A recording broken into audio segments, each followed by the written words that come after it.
So good afternoon. The title of my talk today is War in Space. Usually my job title as Global Health Lecturer hides the fact that I'm a philosopher by background, but it's going to reveal itself in this talk today, I'm afraid. So it was really hard to try and put this talk together because there were so many areas that I wanted to try to bring to attention. So I'm probably just going to put out a lot of food for thought. And this is some work that I've been trying to bring together for a while, and this has been a good opportunity to focus on it further. So what I want to do is try to contextualize some of the humanitarian mental health approaches to understanding the violence of destruction from a spatial gender perspective. And in some of the ways I'm going to do this is by looking at what it means to have a trauma of the land and trying to move trauma out of the pathological or biomedical understanding of trauma, to look at it, what it means in terms of a fracture of the land, especially when individuals are displaced and when identity is formed with a very clear connection to the land as well. So I'll explain with some examples as I go along. So looking at this spatial connection to the physical surroundings and also what the psychological representation of space as well, what it means to experience space. So I'm not going to have any, this is my excuse for not being very technologically minded, but I'm not going to have nice maps because I'm looking at our experience of space rather than actually space itself. But then trying to marry together the violence of armed conflict with violence in the home, particularly around domestic violence, but I'll mention in terms of the case study other forms of violence and what this means in terms of space, how we can analyze sexual gender-based violence as a tactic of war from the perspective of understanding the role of space and land and the physical surroundings. My case study is going to be Afghanistan. That's my main area of work.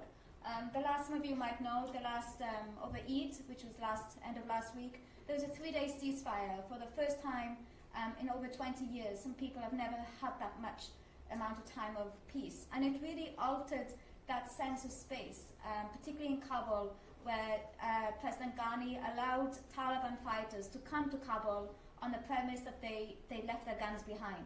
So it was really interesting. Friends were sending me photos of the Taliban fighters, Afghan government officials exchanging flowers. The Taliban fighters were actually seeing their families for the first time in a long time. And there was a taste of peace, and that gave a lot of hope. It ended, the Taliban didn't want to extend the ceasefire, and things are gone pretty much back to normal. But there was a moment which changed the space, the environment in Afghanistan. This is a link to an article I just put in there because it's an example of development and humanitarian interventions around gender equality. But they don't change the physical structure. So this is an article critiquing about empowerment and initiatives around sewing or embroidery. There's very limited options actually, but and I put in the example of an Afghan female pilot who was actually supported and trained by the US to become the first female Afghan pilot, and she had to take up asylum in the US in the end because of the backlash to her claiming that space. So the question that I tried to form in my mind for this presentation was to look at what is a spatial reflection of the lived experience that takes place. I like literature, I like to play on words, so it takes place within and beyond the home. So thinking about time and trauma, in space is actually, in philosophy we have two referentials, time and space, as kind of anchors of the way that we experience the world around us and the world within us as well. And space has been an under-researched area of trauma. The dominant referential is on time and the sequel of events. And we can see this in frameworks around PTSD, for example, which is defined as typically an event in the past, which disrupts the present and creates a foreshortened sense of the future. This is actually some of the symptomatic criteria used in diagnostic manuals. And we can see in the context where we've been describing today, there's no post-trauma, it's continuous trauma. I won't go into post-structuralist philosophy, but Derrida talks about the present as an event that's defined by nowness. And we can never really capture the past and the future always remains elusive. I'm reading this at the moment, I recommend it. It's The Baghdad Clock by a young Iraqi writer, Shahad. who reflects on her childhood in the 1991 war.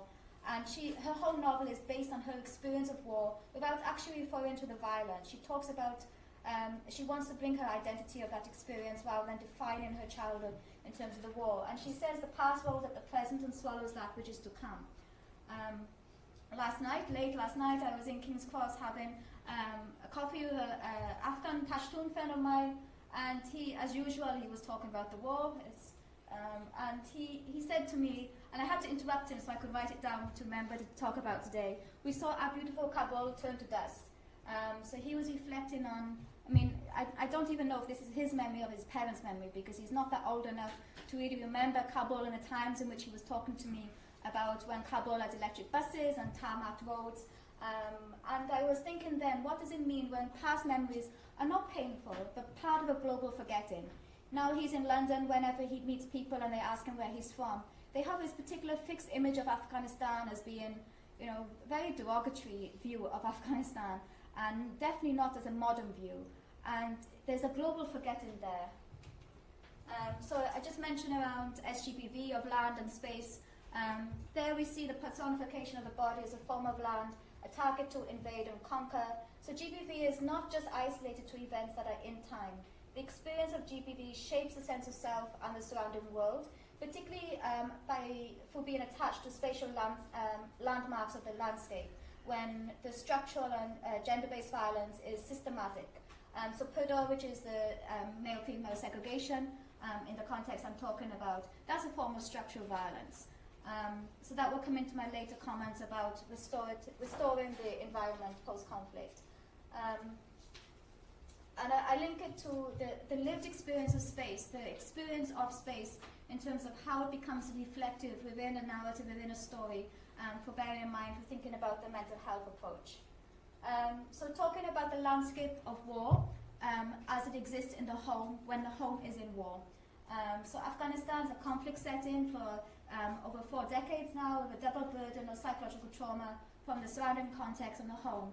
There is no sanctuary, and there's no respite for some individuals from any form of violence, particularly GBV, which is a chronic problem.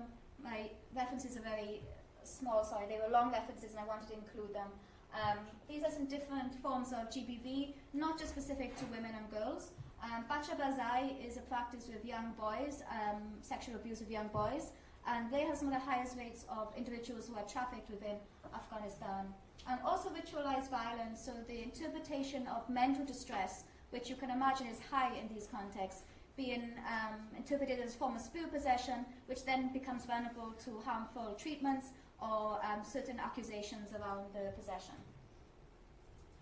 Then I was thinking about here in terms of a mental health framework. How do we translate this a very abstract way of experiencing and thinking and reflecting on trauma and violence from the space to the internal space that an individual occupies, and what do stories represent in this circumstance, and how stories can represent the revealing of the untold territory of the self. So again, incorporating that spatial element to within the way that the individual experiences their own sense of being, that the spatial element is not just your connection to a physical land. As you know, you're going to see all my favorite novelists in my quotes. The danger of a single narrative. So we can't have a single narrative of trauma or of space.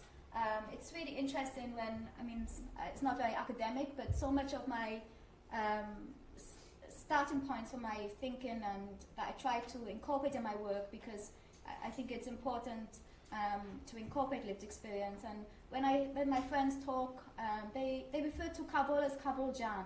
So those of you who know, Jan is a term of endearment that you usually give to an older person.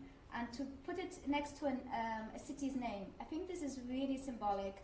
And then if you think about what happens on that land, particularly when sexual violence is used as a tactic of war by Taliban, for example, what does that mean? How is that experience? How do you tell the story of war? When my friends tell me their stories, they talk about their folk tales and how they are characterized by particular landmarks, particular trees, particular stones, mountains, buildings now.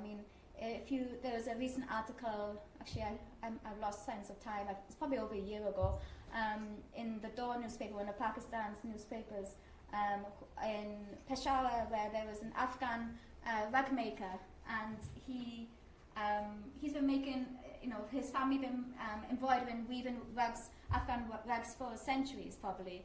And he's carried on the trade even though he's now been displaced into Pakistan, which my friends call Greater Afghanistan. But some of his designs now actually include drones.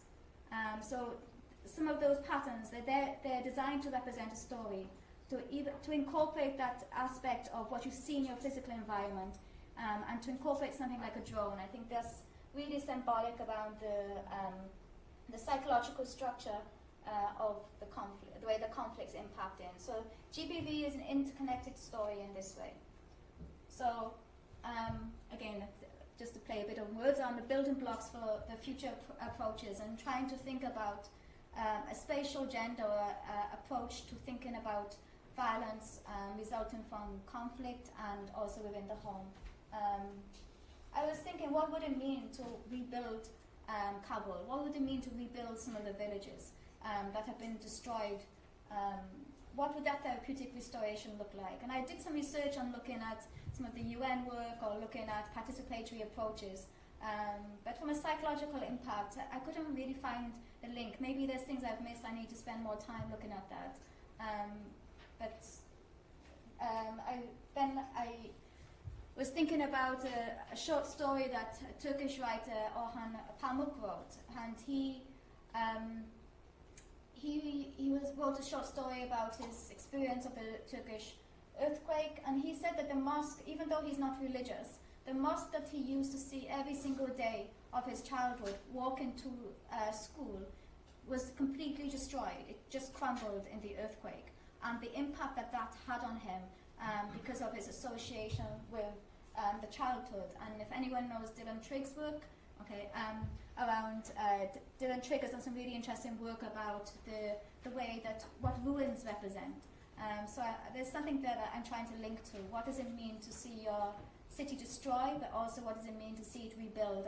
And how can we rebuild it by trying to redress some of those structures of gender-based violence, so you don't have segregation, so you can carve out new spaces and new ways to occupy those spaces.